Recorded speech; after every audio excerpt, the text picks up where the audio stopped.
Shalom, shalom à tous les affranchis de partout dans le monde. Que l'Éternel Dieu nous bénisse abondamment. Bienvenue à tous à notre temps fort d'édification.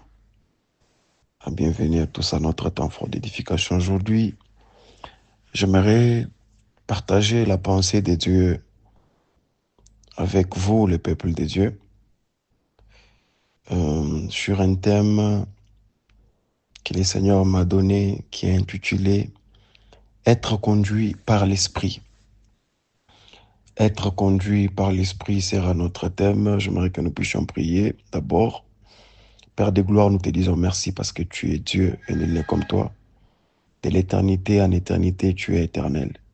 Toi qui par ta parole ou au moyen de ta parole, tu appelles les choses qui n'existaient pas à l'existence. Seigneur, la Bible déclare que l'homme ne vivra jamais du pain seulement, mais de toute parole qui sort de la bouche de Dieu. Le temps est venu, Seigneur, comme il y a un temps pour toutes choses. Le temps est venu où nous voulons écouter ta parole. Seigneur, envoie ta parole. La Bible dit, dans leur détresse, ils crièrent à l'Éternel. L'Éternel envoya sa parole et sa parole les guérit. Seigneur, nous voulons être guéris par ta parole. Nous sommes malades, nous voulons que ta parole nous guérisse. Nous avons faim. Ta parole, c'est un pain de vie. Père éternel, nous voulons manger à ta table. Nous avons soif, nous voulons boire à la source intarissable. Seigneur Dieu, envoie ta parole. Au moyen de ta parole que nous soyons bénis, au moyen de ta parole que nous soyons redressés, au moyen de ta parole que nous soyons, Seigneur, édifiés, et au moyen de ta parole que nous soyons transformés. Saint-Esprit de Dieu, utilise-moi comme un canal, Seigneur, par lequel tu dois passer pour toucher une vie. Je te promets de te rendre toute la gloire à toi et à toi seul. Dans les noms puissants et glorieux de Jésus-Christ, ainsi prie avec foi, j'ai dit Amen. Les affranchis, que l'Éternel vous bénisse abondamment. Être conduit par l'Esprit sera notre thème. Ce thème est tiré dans le livre de Luc chapitre 4. Je vais lire un verset seulement. Nous allons faire des lectures. La première lecture sera faite dans le livre de Luc chapitre 4, le verset 1er. Et la deuxième lecture sera faite dans le livre de Romains chapitre 8, le verset 14. Je vais lire au nom de Jésus-Christ. Luc chapitre 4, le verset 1er, la Bible dit ceci. Jésus, rempli du Saint-Esprit, revint du Jourdain et il fut conduit par l'Esprit dans les déserts, où il fut tenté par le diable. Pendant 40 jours, il ne mangea rien durant ces jours-là, et après qu'ils furent écoulés, il eut faim. J'aimerais que nous puissions répandre le premier verset. Jésus, rempli du Saint-Esprit, revint du Jourdain, et il fut conduit par le Saint-Esprit où?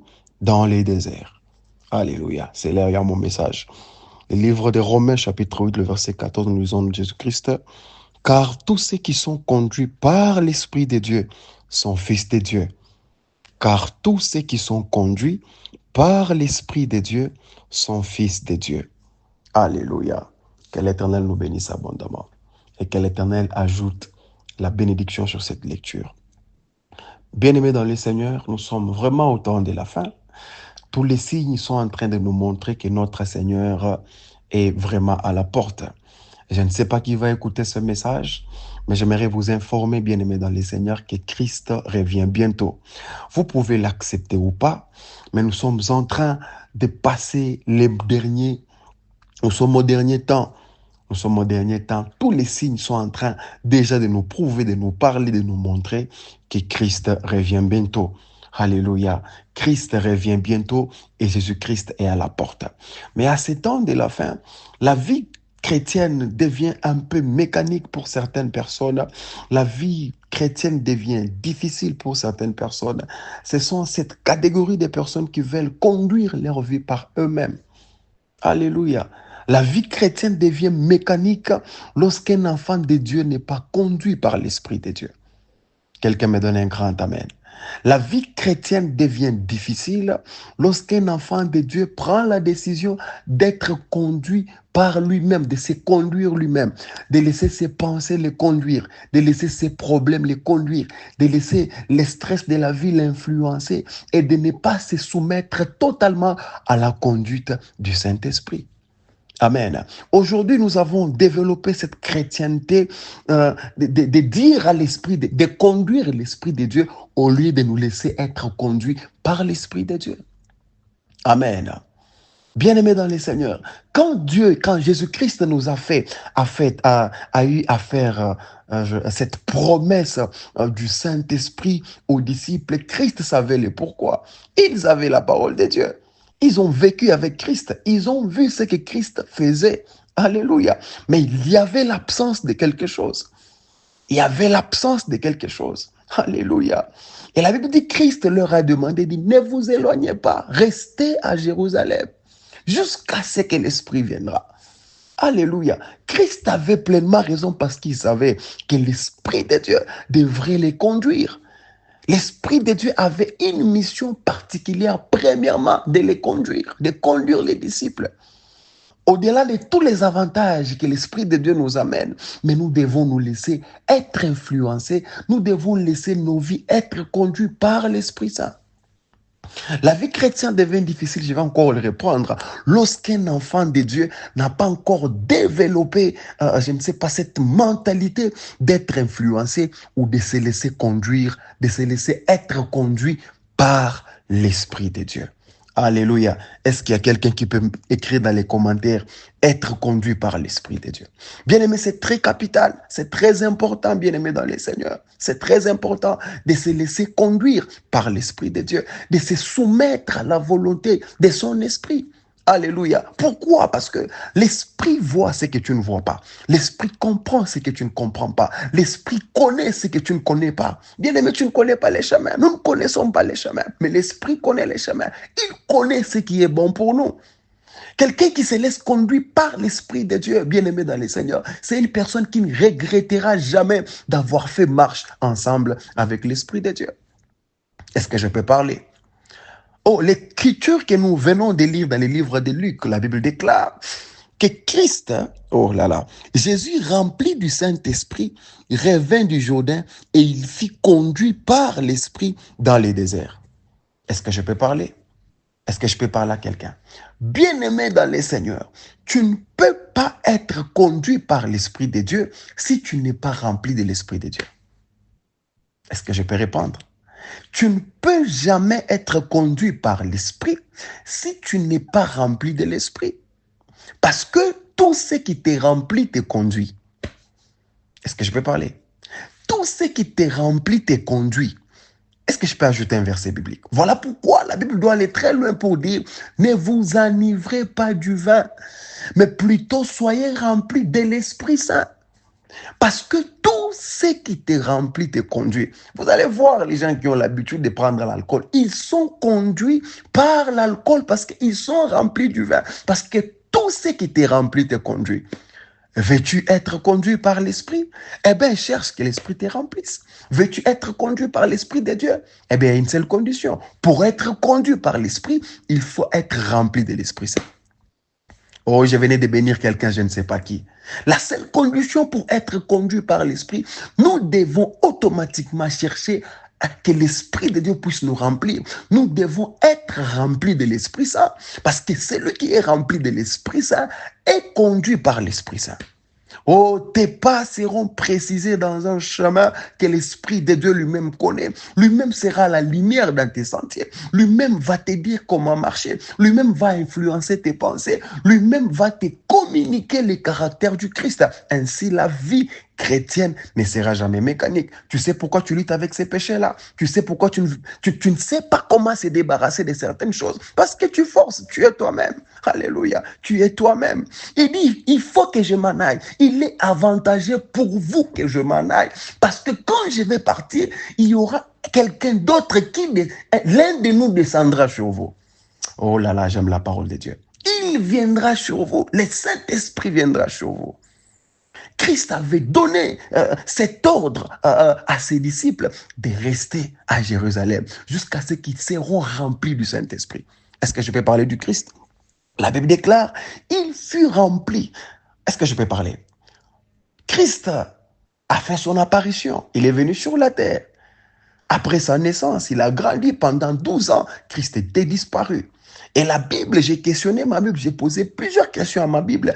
Ma Bible ne m'a jamais donné, je ne sais pas, ne m'a jamais identifié ce que Christ faisait pendant ses 18 ans avant qu'il puisse apparaître le jour de son baptême. La Bible ne nous montre pas c'est quoi la vie du Christ. Mais pour que Christ commence son ministère, il avait fallu qu'il puisse passer par les processus. Donnez-moi un grand amen. Donnez-moi un grand amen. Pendant tous ces temps, pendant 30 ans, l'Esprit de Dieu n'était pas encore descendu sur Christ.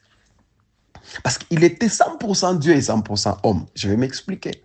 Pendant 30 ans, l'Esprit de Dieu n'était pas encore descendu. Il n'y avait pas encore l'accomplissement de la promesse. Parce que pour qu'il y ait l'accomplissement de la promesse, il doit y avoir deux choses. Donnez-moi un grand amen. Parce que Christ devrait automatiquement remplir la mission qu'Adam avait échoué. Voilà pourquoi nous appelons Christ le second Adam. La Bible dit, c'est le livre de Genèse, au commencement, Dieu créait les cieux et la terre. La terre était informe et vide. Il y avait du ténèbre à l'efface de l'abîme. Alléluia. La Bible dit, et l'Esprit de Dieu s'est mouvé sur les eaux. Ça, c'est le livre de Genèse. Ça, c'est l'Ancien Testament. Alléluia. L'Esprit de Dieu s'est mouvé sur les eaux. Est-ce que quelqu'un peut me donner un grand amen? Avant que Dieu puisse créer, avant que Dieu parle, avant que Dieu commence l'œuvre de la création, la Bible dit il y avait la présence des choses. Il y avait les eaux, il y avait l'Esprit de Dieu qui s'est mouvé. Oh, je vais m'expliquer. Alors, quand nous arrivons dans le Nouveau Testament, avant que Christ soit introduit, je ne sais pas, dans sa mission, avant que Dieu l'introduise dans sa mission, il fallait qu'il y ait la présence de ces deux choses. Les eaux et l'Esprit de Dieu. Oh, Rachaya Baba. J'aime bien la parole de Dieu. Il fallait qu'il y ait la présence de ces deux choses. La Bible dit il a été baptisé dans l'eau. Il y a la présence de l'eau. Et l'eau seule ne suffisait pas. Il fallait encore que quelque chose se passe. La Bible dit quand il était sorti de ces eaux, la Bible dit les cieux s'ouvrirent. J'aime bien la parole de Dieu. Une voix sortie du ciel. Le Saint-Esprit était descendu sous forme d'une colombe. Oh, quand on parle de la colombe, ça me ramène encore dans la Bible. Je me rappelle, quand Noé a eu à finir le déluge, la colombe qui était partie n'est jamais revenue. Ça brousse allé d'abord. La même colombe qui était partie après le déluge, c'est la même colombe qui était descendue sur Jourdain. Oh, alléluia, alléluia, j'aime bien la parole de Dieu. La même colombe qui était partie, sans pour autant revenir dans l'Ancien Testament, c'est la même colombe qui était revenue sur Jourdain. Alors, cette colombe était venue accomplir la promesse. La Bible dit, la voix est sortie du ciel. Celui-ci est mon fils bien-aimé, en qui j'ai placé toute ma confiance ou toute mon affection. La Bible dit, et l'Esprit de Dieu est descendu sur lui sous forme d'une colombe. Et Christ était rempli du Saint-Esprit. Alléluia. Christ ne pouvait pas commencer sa mission sans pour autant qu'il soit rempli de l'Esprit Saint. Pourquoi? Parce que l'Esprit Saint était capable de faciliter la mission du Christ.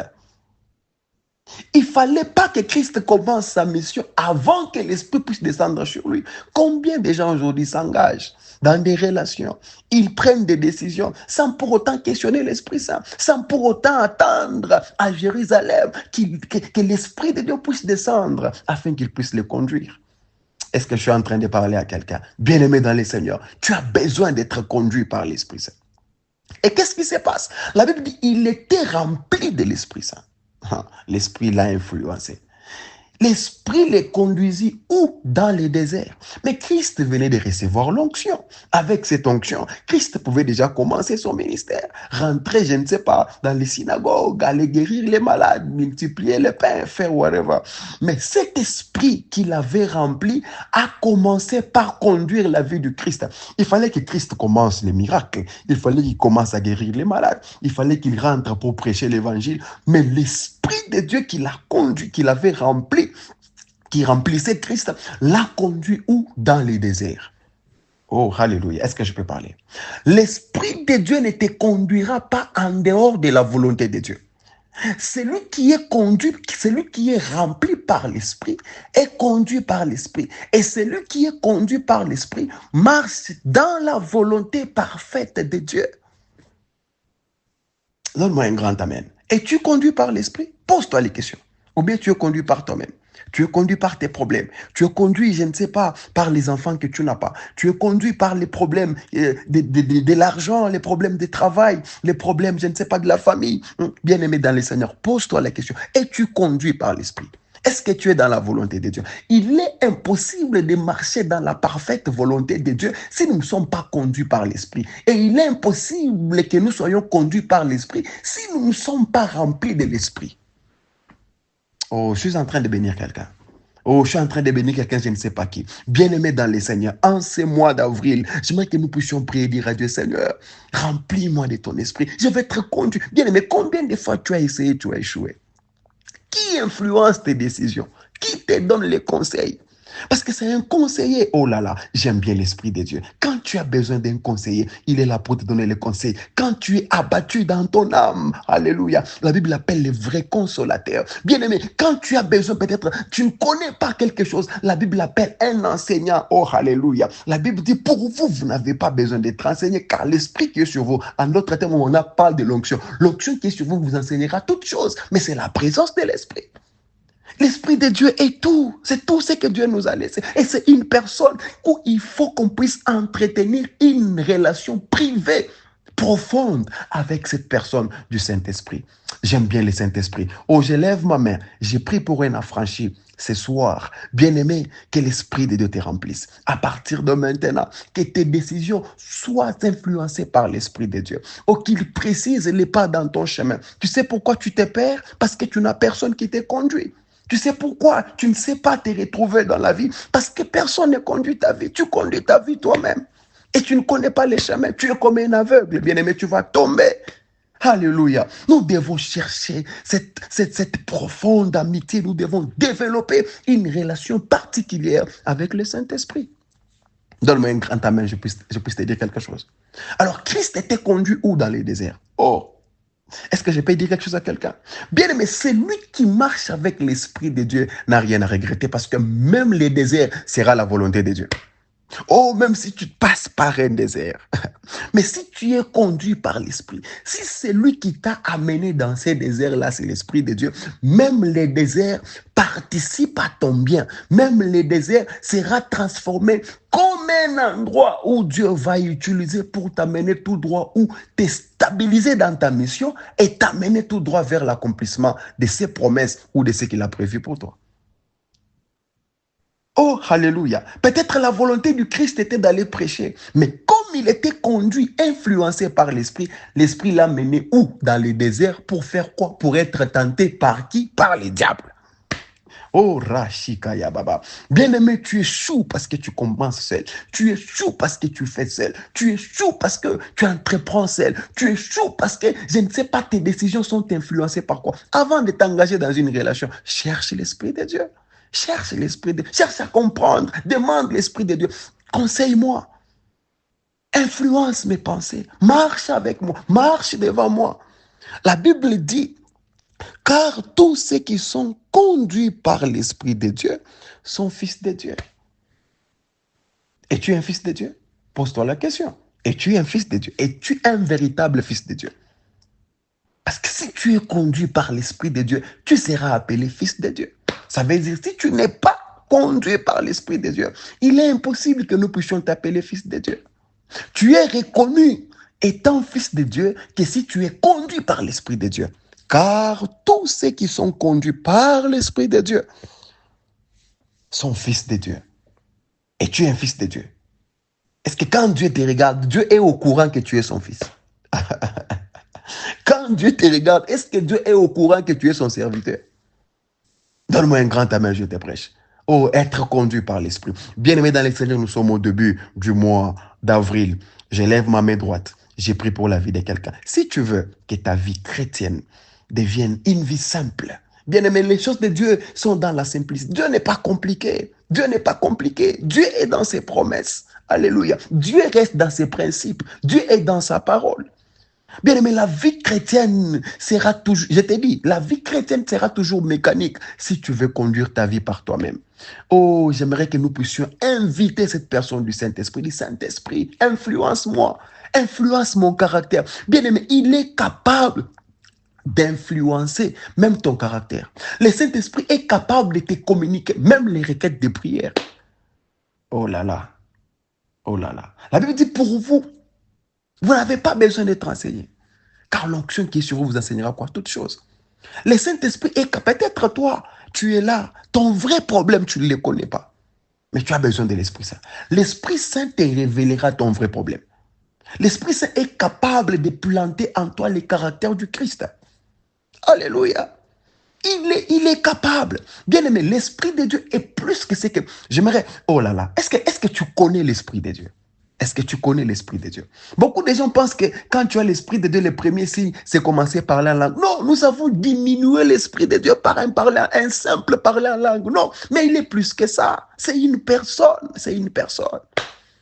Oh, Shaya, je lève ma main droite et j'ai pris pour la vie de quelqu'un. Que ce mois d'avril soit un mois où tu seras conduit par l'Esprit Saint. Et tu verras que ta vie chrétienne ne sera pas mécanique, mais ta vie chrétienne sera une vie facile. Car celui qui est rempli de l'Esprit sera conduit par l'Esprit. Celui qui est conduit par l'Esprit marchera dans la parfaite volonté de Dieu. Que le Seigneur vous bénisse abondamment.